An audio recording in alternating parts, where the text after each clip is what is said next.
Nous voulons te glorifier, Seigneur, glorifier ton nom, Seigneur, car ton nom est grand et digne de louange, car ton nom est grand et digne de louange. Nous voulons te glorifier,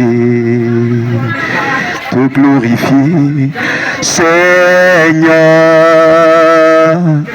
glorifier ton nom, Seigneur, car ton nom est grand et digne de louange, car ton nom est grand et digne de louange. Alléluia. Que le Seigneur vous bénisse. Que la grâce de Dieu se manifeste encore ce matin dans la vie de tout un chacun de vous, de tout un chacun de nous.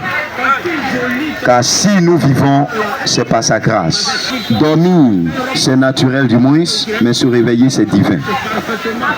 C'est par la grâce de Dieu que tu t'es réveillé ce matin. C'est par la grâce de Dieu que tu te tiens sur tes pieds. C'est par la grâce de Dieu que tu es en train de passer. C'est par la grâce de Dieu que tu es en train de marcher. C'est par la grâce de Dieu que tu es en train de respirer. C'est par la grâce de Dieu que tu es en train de vaquer à tes occupations. Tu t'arrêtes un temps soit peu et que tu réfléchisses. Après avoir fini d'égrener des jours, des semaines, des mois et même des années, tu as quel âge aujourd'hui? C'est par la grâce de Dieu. Tu ne sais comment la vie se déroule. Seul Dieu a la sagesse, a la connaissance. Sauf Dieu est la connaissance de comment est-ce que ce monde se déroule. Et donc frère, il est temps que tu t'arrêtes. Il est temps que tu regardes autour de toi. Il est temps que tu regardes ta vie. Il est temps que tu réfléchisses. Il est temps que tu commences à te poser, comme un frère a pour habitude de dire, pose-toi des bonnes questions. Il est temps que tu regardes. Parce que pendant que toi, tu as les yeux pour voir, il y a des personnes qui sont aveugles, qui ne voient pas de ces mêmes yeux. Pendant que tu es en train de marcher, il y a des personnes qui ont été amputées. Pendant que tu es en train de parler, il y a des personnes qui sont muettes. Pendant que tu as le temps de faire quelque chose, il y a quelqu'un qui n'arrive pas à faire cette même chose. C'est en ce moment que tu dois te poser la question. Est-ce que c'est parce que tu es mieux que ce frère? Est-ce que c'est parce que tu es meilleur que la sœur, que ce dont elle est en train de souffrir, et que toi, Dieu t'a fait la grâce de vivre sans cette douleur, sans cet handicap? Penses-tu que tu es mieux que cette personne? Non. Tu n'es pas mieux. Mais c'est la grâce de Dieu. Et Dieu t'a aimé, c'est pourquoi tu es sur cette terre. Et lorsque tu es dans un endroit Pose-toi la question et dis-toi, comment est-ce que je me suis trouvé là? Est-ce que c'est par mes propres forces? Ou bien quelqu'un m'a aidé? Ou bien quelqu'un m'a soutenu? Quelqu'un a pourvu à mes besoins? En ce moment-là, il y a lieu de manifester la reconnaissance. Mais ce matin, mon frère, ma soeur, ce dont je veux parler, c'est de dire à quelqu'un, mon frère, ma soeur, que tu es le temple de Jésus-Christ. Je veux dire à quelqu'un, et c'est ce thème-là que je veux aborder, et dire à mon frère, ma soeur, que tu es le temple de Dieu. Amen. Et parlons du temple, sache que chacun de nous a une habitation ou habite quelque part. Et pendant que tu es sous la coupole, ou bien quelqu'un est sous ta coupole, tu habites quand même un endroit. Et c'est toi qui décides de ceux qui doivent vivre dans cette maison. C'est toi qui décides de ceux-là qui doivent habiter dans cette maison. Et lorsque tu constates même qu'il y a des insectes qui viennent et qui veulent partager ta maison, tu trouves les moyens pour les exclure en trouvant des insecticides pour les éradiquer. Voyez-vous? Et donc, la maison que tu habites, tu es propriétaire. Et c'est toi qui décides de qui doit habiter et combien de temps il doit passer là. Et donc, je viens te dire que tu es le temple du Seigneur. Tu es la maison du Seigneur. Et personne, toi, en tant qu'être humain, ne peut faire dans ta maison ce qu'il veut. Mais bien sûr, ce que toi tu veux. Parce que c'est toi qui es appelé à donner des directives. Et donc, pour dire à quelqu'un que tu es le temple de Dieu. Et je voudrais m'appuyer sur un verset pour ne pas parler sans fondement. Nous avons la Bible pour fondement. Nous avons la Bible pour la source. Nous avons la Bible pour la parole de Dieu, qui fait que nous ne pouvons polémiquer, mais nous sommes orientés clairement sur de quoi est-ce qu'il s'agit et de qui est-ce qu'il s'agit.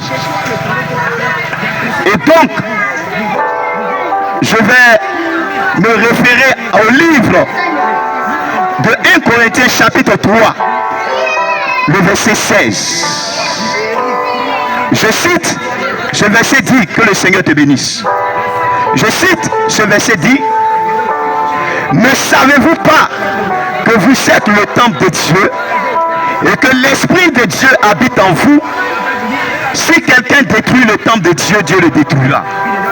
Car le temple de Dieu est saint et c'est ce que vous êtes. Voici ce que dit la parole de Dieu.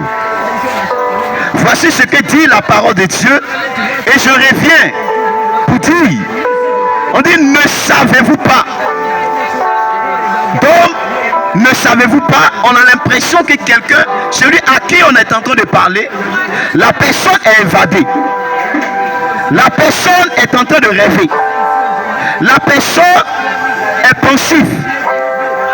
Et donc quelqu'un qui est pensif, quelqu'un qui est évadé, qui est en train de traverser, il y a lieu que cette personne soit interpellée.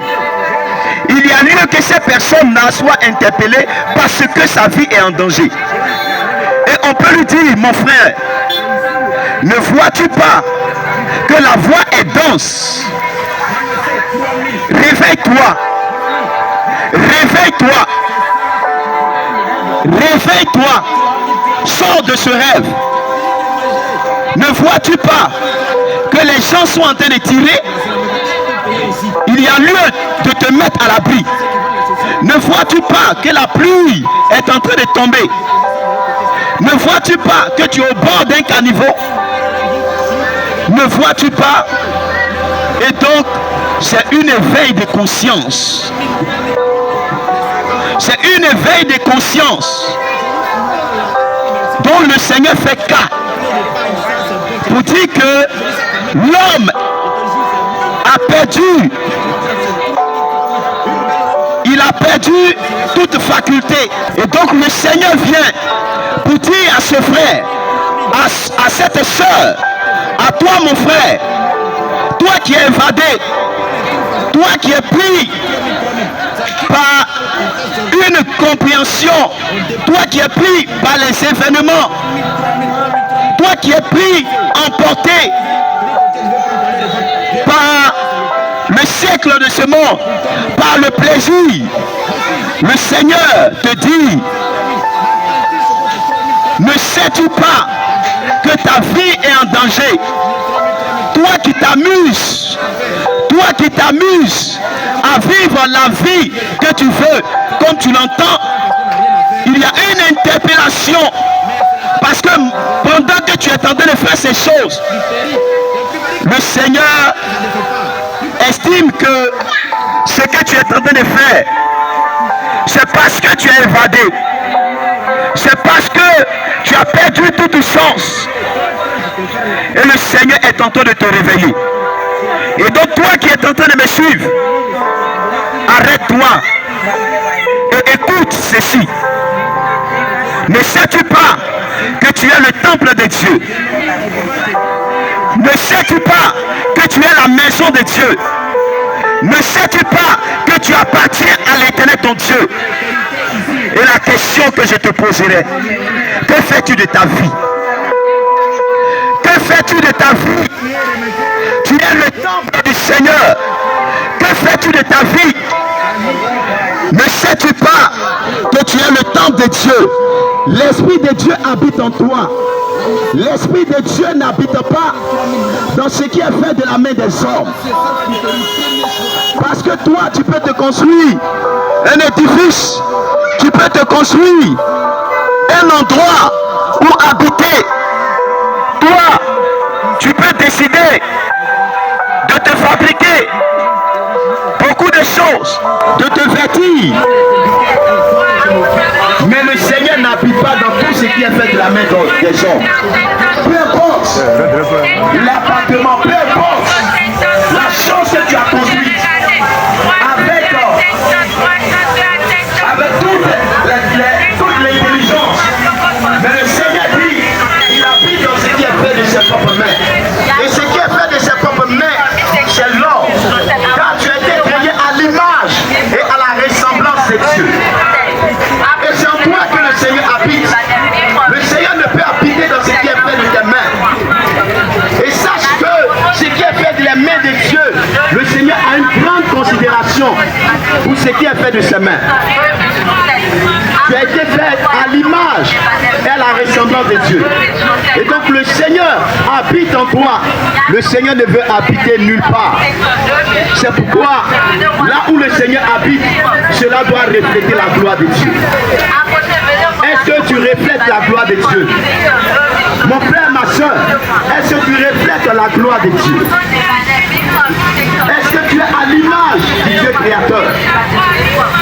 Est-ce que le Seigneur peut se sentir mieux dans ta vie? Et que le Seigneur peut vivre en toi, puisque c'est en toi qu'il vit. Le corps dans lequel le Seigneur vit, est-ce que le Seigneur peut témoigner de ce corps? Est-ce que le Seigneur peut témoigner de ta vie? Est-ce que le Seigneur peut témoigner de ta personne? Est-ce que le Seigneur peut témoigner de ton attitude? Est-ce que le Seigneur peut témoigner de ton quotidien? Est-ce que le Seigneur peut témoigner? Parce que le Seigneur habite en toi. Ne savez-vous pas que vous êtes le temple du Seigneur et que l'Esprit de Dieu habite en vous? Celui qui détruit le temple de Dieu, Dieu le détruira. Mon frère, ma soeur, tu appartiens au Seigneur. Et le Seigneur te dit, réveille-toi. Si tu ne sais pas, le Seigneur veut te parler. Pendant que tu es en train de détruire ce corps, pensant que ce corps t'appartient, ce corps ne t'appartient pas. Parce que nous sommes tous les membres du corps de Christ. Et lorsque tu prends tes pieds pour te déplacer, pour aller dans des lieux obscurs, c'est les pieds de l'Éternel que tu prends.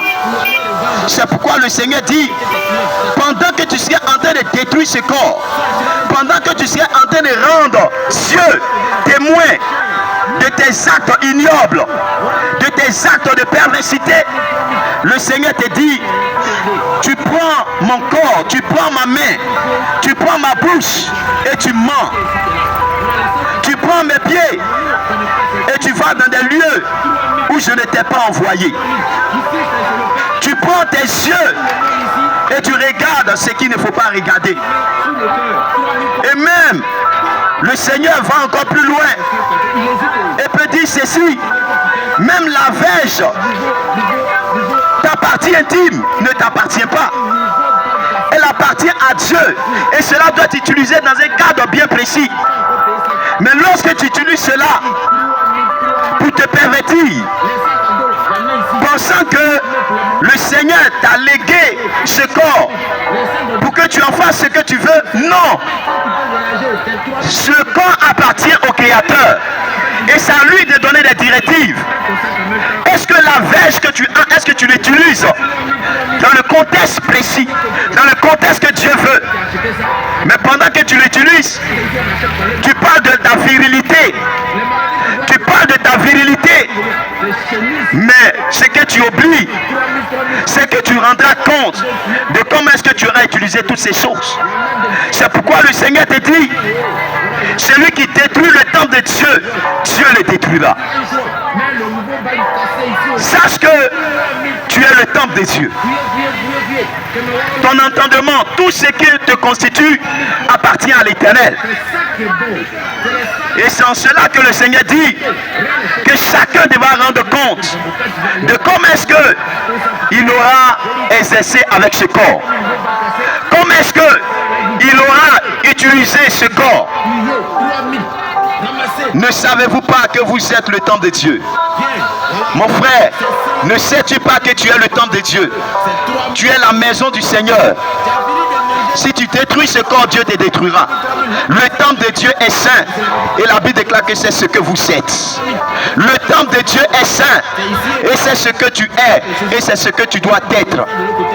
Est-ce que tu peux permettre à ce que ta maison soit désordonnée? Tu peux permettre à ce que ta maison ne soit tenue dans la saleté? Est-ce que tu peux accepter que tout soit désordonné? Que ici, que ce soit le matelas de la cuisine est transformé en une chambre, la chambre est transformée en une cuisine, et c'est le désordre total. Toi-même qui es homme, tu as des principes. À plus forte raison, le Dieu créateur du ciel et de la terre. C'est à lui que tu veux imposer toi, ton type de vie.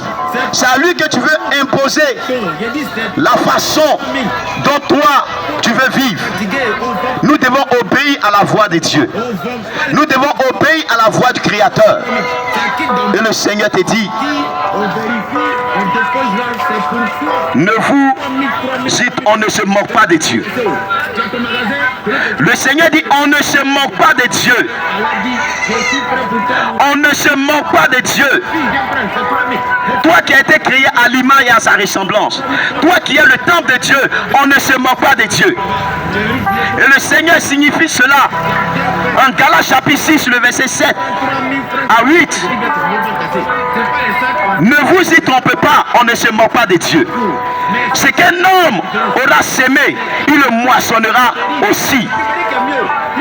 Celui qui sème pour sa chair moissonnera de la chair la corruption.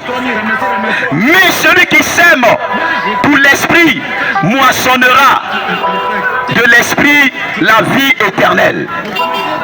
Mon frère, pendant que tu es sur terre, ma soeur, pendant que tu vis, quelles sont tes semences? Quelles sont tes semences? Qu'est-ce que tu sèmes au quotidien dans ta famille? Qu'est-ce que tu sèmes au quotidien dans ton entourage?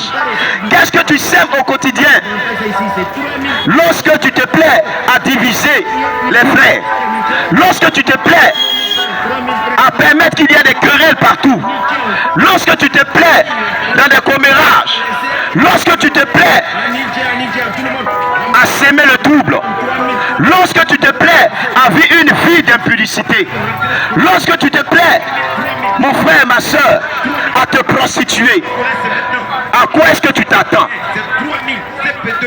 Ne vous y trompez pas, ne te trompe pas.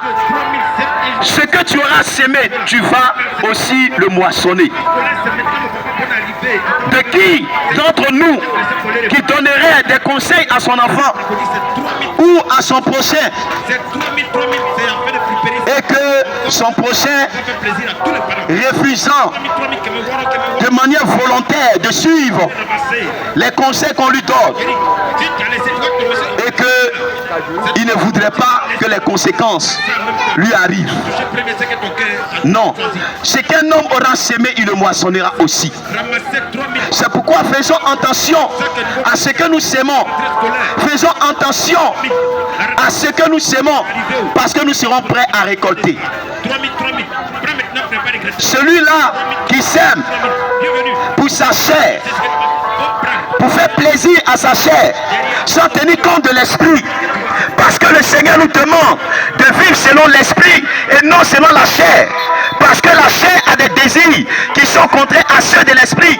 Ils sont opposés entre eux, afin que nous ne fassions point ce que nous voudrions.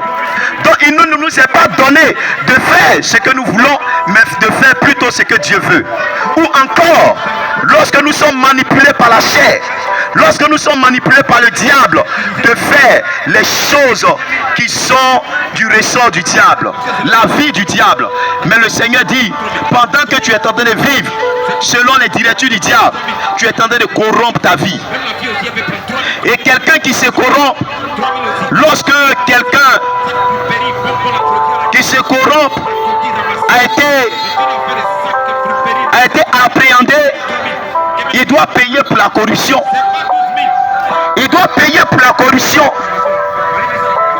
Et donc il sera mis entre les mains des personnes compétentes qui ont le droit de décider lorsque tu transgresses les règles. Et donc tu dois être interpellé. Et donc mon frère, ma soeur, toi qui es en train de te corrompre, tu seras interpellé coûte que coûte. Tu seras interpellé coûte que coûte. C'est pourquoi il faut s'aimer pour l'esprit. Il faut s'aimer pour l'esprit. Et lorsque tu sèmes pour l'esprit, tu vas aussi moissonner la vie éternelle. Parce que tu n'es pas éternel, mon frère, ma soeur. Tu n'es pas éternel, mon frère, ma soeur. Car un jour, la mort viendra, qui est la cessation de la vie, viendra mettre fin à ton existence, à ton souffle. Mais sache que la parole de Dieu ne va pas se dédire. La parole de Dieu ne va pas changer. Mais la parole de Dieu va s'appliquer à toi. La parole de Dieu va s'appliquer à moi. La parole de Dieu va s'appliquer à toi.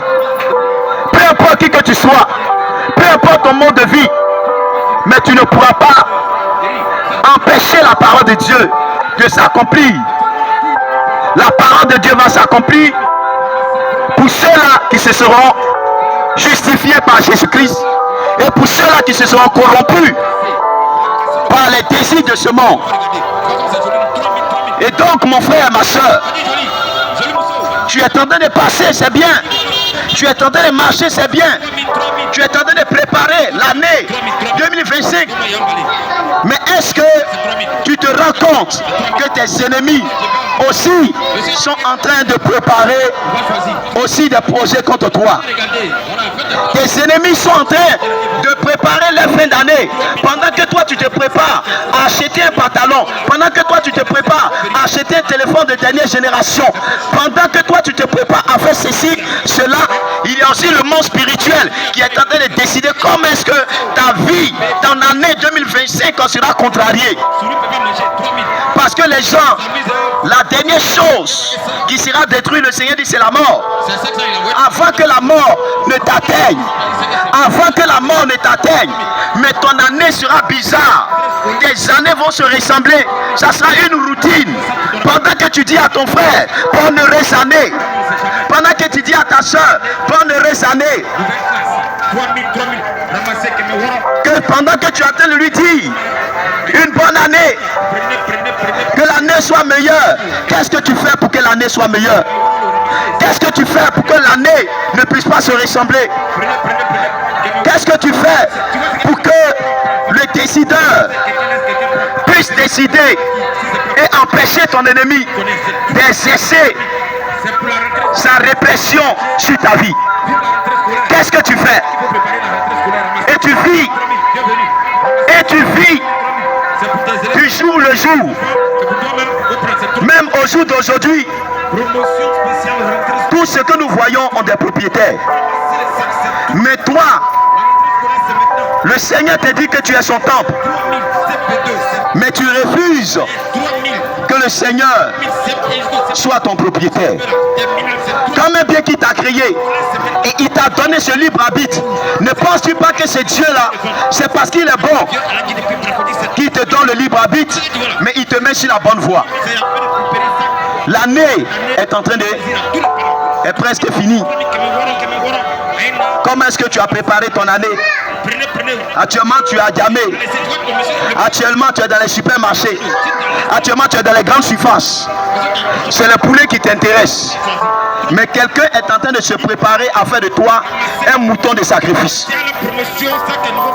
Quelqu'un est en train de se préparer ou a déjà tout ficelé pour que ta vie de chômeur, que ça soit encore pire, que tu sois chômeur 2 fois, que ta vie de prostitution, que tu sois prostitué 1000 fois. L'ennemi travaille à cela pour que ta condition de vie soit pénible que ta situation actuelle. Le Seigneur te dit que tu es le temple du Seigneur et toi tu t'amuses. Le Seigneur te dit qu'il habite en toi et toi tu es en train de te corrompre. Le Seigneur te dit que tu es le temple de Dieu et toi tu t'en fous. Le Seigneur te dit que c'est lui qui est le décideur de ta vie et il te réserve des bonnes choses. N'est-ce pas une grâce de voir, humainement parlant, que le président de la République vient habiter avec toi? N'est-ce pas humainement un honneur de voir que c'est dit que le monde où le président des États-Unis vienne te rendre visite, vienne demeurer avec toi? Mais l'homme ne voit qu'aux œuvres charnelles. Au lieu d'accepter le Dieu créateur du ciel et de la terre, celui qui a tout créé à son image et à sa ressemblance, celui qui a tout fait et qui peut décider que cette vie s'arrête aujourd'hui, les personnes ne tiennent pas compte de lui, mais ils tiennent compte de la créature. Ils s'attachent à la créature que de s'attacher au créateur. C'est pourquoi, parlant de le plaisir de ce monde et les choses auxquelles les gens sont attachés, le Seigneur dit ceci dans Romains chapitre 12, le verset 2. Le Seigneur va interpeller, le Seigneur va parler. Le Seigneur va avertir pour dire: ne vous conformez pas au ciel présent, mais soyez transformés par le renouvellement de l'intelligence, afin que vous discerniez quelle est la volonté de Dieu, ce qui est bon, agréable et parfait. Les conformistes qui s'attachent au monde, le Seigneur voudrait que votre système de pensée soit renouvelé, que vous fassiez référence à votre système de pensée. Le Seigneur voudrait que vous compreniez que s'attacher au siècle de ce monde, à ce monde actuel, c'est de garantir sa perdition. C'est de garantir sa destruction. C'est de garantir sa condamnation. Ne vous conformez pas au siècle présent, mais soyez transformés. Le monde d'aujourd'hui manque de discernement. Les hommes d'aujourd'hui manquent de discernement. Ils courent partout. Quand on leur dit ici, il y a telle personne qui va faire ceci pour toi, il y a telle personne qui va te donner du travail, il y a telle personne, sans discernement, beaucoup de personnes se sont attachées et ont appartenu à des loges mystiques. Beaucoup de personnes aujourd'hui ont suivi des conseils de ce siècle et sont devenus des francs-maçons. Des personnes ont suivi des conseils de ce siècle et ces personnes se sont attachées à des doctrines de démons. Mon frère, ma soeur, faites attention de comment est-ce que tu vis. L'année 2024 est en train d'être égrenée. Et tu es bien d'accord avec moi qu'avant l'an 2024, tu as vécu l'an 2023. Et tu vas encore dire à quelqu'un, bonne heureuse année. Le monde dans lequel nous sommes a une dimension spirituelle, je dirais de 75%. Et les 25%, c'est pour toi qui ne sais pas ce qui se passe. Mais c'est les hommes spirituels qui règnent. Et les hommes qui ont la faculté humaine sont marchés là-dessus. Parce que la spiritualité ne s'applique pas seulement qu'aux chrétiens, mais c'est celui-là qui est en connexion avec les divinités, qui est en relation avec les divinités pour faire du mal aux personnes dans le physique. Cependant, nous avons une divinité qui est incomparable. Que le Seigneur vous bénisse. Nous avons une divinité qui est incomparable. Et cette divinité, lorsque tu te confies à lui, lorsque tu mets ta vie entre sa main, mon frère, peu importe le monde spirituel satanique qui existe, qui a pour ambition de t'assujettir, ne pourra pas t'assujettir parce que le Christ habite en toi. Et lorsque le Christ habite en toi, tu es protégé corps, âme et esprit. Tu es protégé en termes que c'est le monde spirituel qui crée ta personne. Parce qu'il ne voit pas, bien-aimé, ta personne physique, mais quand il voit à l'intérieur de toi, celui qui a établi son trône, celui qui a créé toutes choses, est en toi et donc tu deviens intouchable. C'est pourquoi Jésus-Christ demande à ce que peuple ivoirien, le Seigneur demande à ce que peuple africain, asiatique, européen, le Seigneur demande à tous les peuples, à tous les continents américains, le Seigneur demande, les États-Unis, frère, Jésus veut habiter en toi pour régner. Et il te dit que c'est là logiquement qu'il doit régner. C'est là logiquement qu'il doit régner. Quelle est la place du Seigneur? Quelle est la place du Seigneur Jésus dans ta vie? Il occupe la deuxième place. Il occupe la troisième place. Il occupe la quatrième place. Quelle est la place que tu lui as donnée? Parce que la place que le Seigneur exige et la place qui lui revient de manière légale, c'est la première place. C'est la première place et c'est ta vie. Et c'est cette vie-là que le Seigneur veut sauver. C'est pourquoi il veut habiter pour t'amener à régner avec lui. À régner au milieu des sorciers. À régner partout là où tu te trouves. Afin que la divinité de Christ, la suprématie de Jésus, la puissance de Jésus, la domination de Jésus, le règne de Jésus soit manifesté et que au travers de toi, que l'on confesse que Jésus-Christ est Seigneur, le Seigneur des Seigneurs. Et donc, je voudrais terminer en disant ceci. Jésus-Christ ne peut habiter et ne veut habiter aucunement en aucun autre lieu que en toi.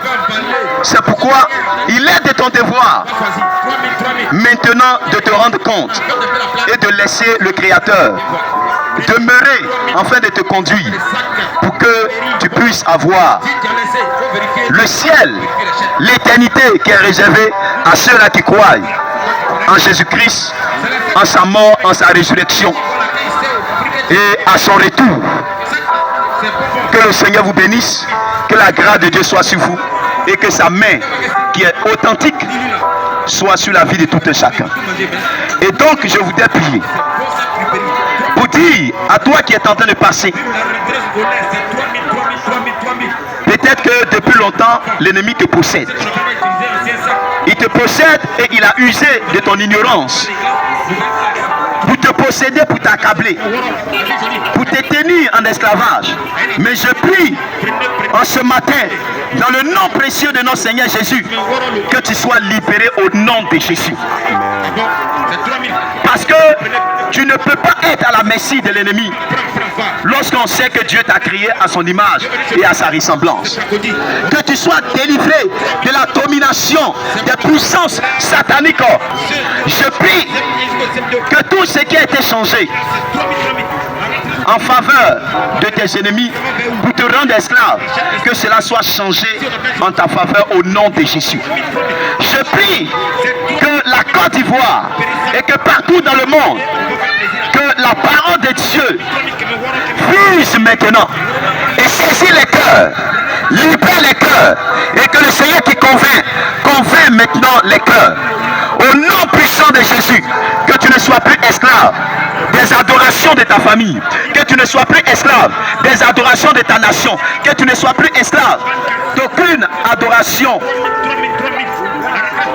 peu importe la source, que tu ne sois esclave, mais que Jésus te libère au nom de Jésus.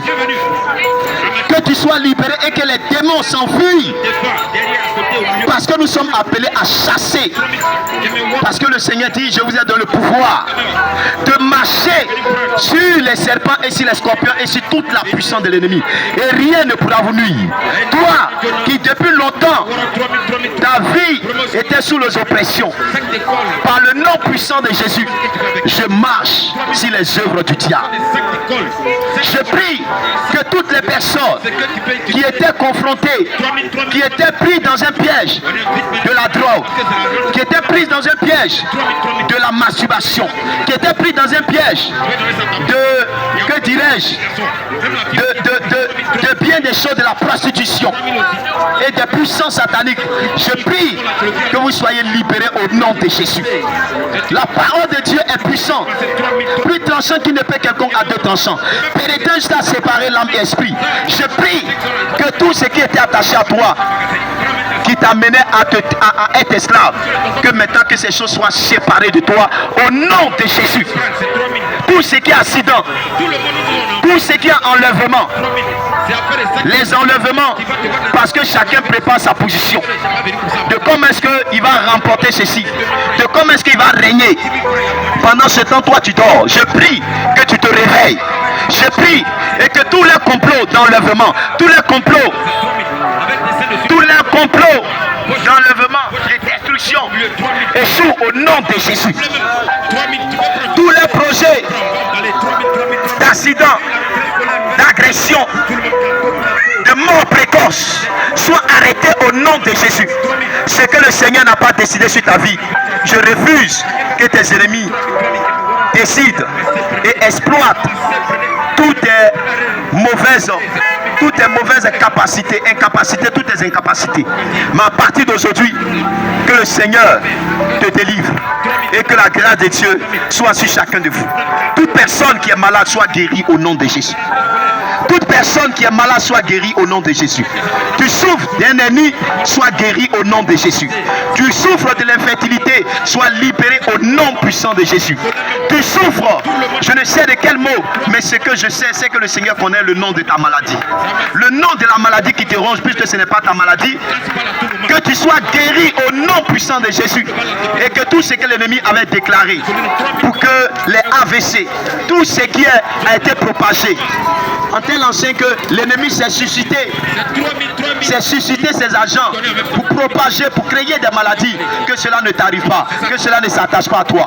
Et que l'année 2025 maintenant soit à ta portée. À ta portée parce que Dieu te donne de porter. Parce que le Seigneur te donne de posséder.